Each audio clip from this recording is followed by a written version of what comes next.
So let's see what it's going to be. Big round of applause, everyone.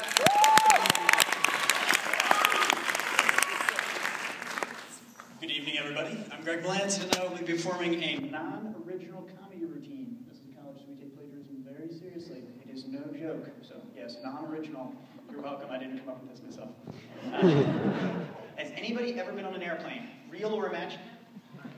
1, 2, 3, 4. Okay, all right. We'll get a few laughs then, because this joke doesn't work if nobody's ever been on an airplane. A little nervous. Okay, so when you're in the gate area and you're waiting, and then it's time to get on the plane, maybe 20 minutes till, and the person gets over the intercom and says, "Ladies and gentlemen, please, when your row is called, proceed to the gate area, line up in an orderly fashion, and wait for your ID to be checked, and then get on. Please do not stand until your row is checked." Well, somewhere between, say, the mic to the speakers to the people, that turns into, "Ladies and gentlemen, this is the fight of your life. Rush the gate. Rush the gate. Push and shove, everyone. Push and shove. This is the last helicopter out of Vietnam." I'm embarrassed to be human. I'm standing there, and the guy next to me is just screaming and pushing, "I want to be on the plane! I want to be on the plane!" And I'm like, "Man, you're going to get on the plane. Don't worry about it. You have a ticket. You're fine." He says, "I want to be on the plane first." And I look at him, and I'm like, why?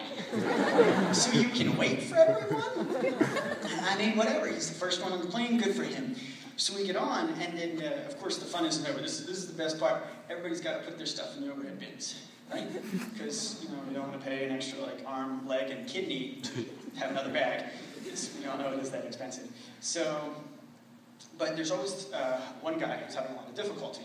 Everybody's going along, they're sticking out of their seat, or up in the overhead bins, but there's going to be one guy, and he's got a mattress and a lamp and a desk, and he's doing this thing.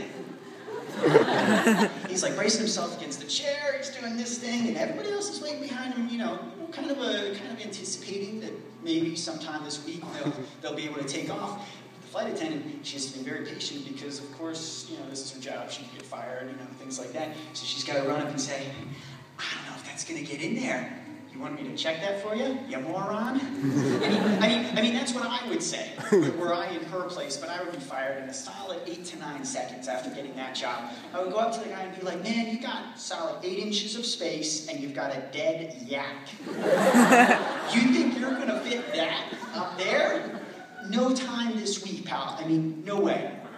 Whatever. So he checks his yak. We all apologize that it died. We're all very sad. We get onto the plane. We're warned a dozen times about turbulence that we never feel, which disappoints me because I was a big fan of Lost, and I always like to pretend that I'm going to crash on a desert island. No turbulence, smooth sailing. Captain doesn't give one of those, "Oh, folks, everything's all right. We're going to be there in no time. You just watch for the police crews on the ground." No, you never hear that. So,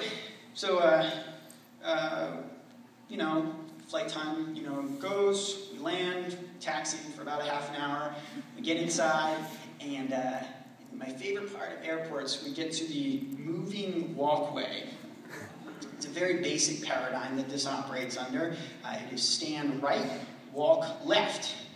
For some people, this is completely unlearnable. No matter how much stimuli you offer, it's not getting in there, So you got a dotted line down the middle, and then on one side is stenciled, stand, stand, stand, stand, walk, walk, walk, walk. And then on the signs, stand, stand, stand, walk, walk, walk. On the railings, stand, stand, walk, walk. There are pictures of people standing, walking, and there are footprints stenciled for standing and walking. Yet inevitably, Yak Man is riding that left railing like he's taking a red-eye to Boston. And he's just sitting there, pleased as punch. He's like, "Man, it is fun to fly. I love the airport."